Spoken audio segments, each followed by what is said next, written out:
Lesson 1-2, Understanding Buses. Open it from the free Verilog curriculum. The lesson loads and the docs on the right become our guide. You will declare bus widths and drive them with hexadecimal literals.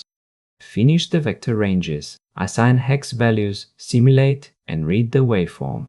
A bus is just a multi-bit signal. You declare the width with a range like 7 to 0. Hex literals look like 88A5 width, then H4 hex, then the digits. Each hex digit is 4 bits. So an 8-bit bus needs 2 hex digits, and a 4-bit bus needs 1. That is what the table is showing. Remember, the H is what tells the simulator to read those digits as hexadecimal. This tutorial only drives data out and address out, no inputs. Your TODOs are the widths and the hex assigns in design.ve. Type 7 to 0 and 3 to 0, then 8HA5 and 4HF, and save with Ctrl+S. Finish the hex literals on the assigned lines. Open simulation and press Run. The log shows data out equals A5 and address out equals F, then pass. In software, right-click the DB scope and add the bus signals. The waves stay constant, 8-bit A, 5 and 4-bit F. Next, open Synthesis and run Yosys. Open the circuit schematic.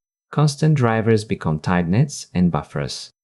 Back to docs for the Appendix code review. We walk the golden files, not a one-line rep.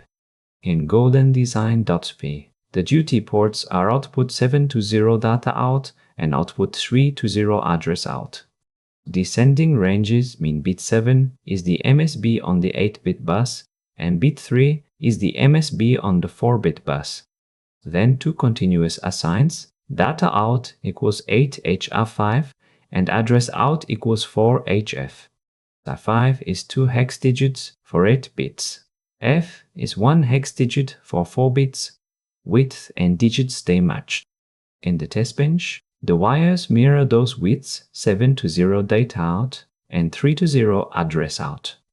It prints with %H after a short #1 delay, so you see A5 and F the same hex story, then pass. That is understanding buses. See you in the next lesson.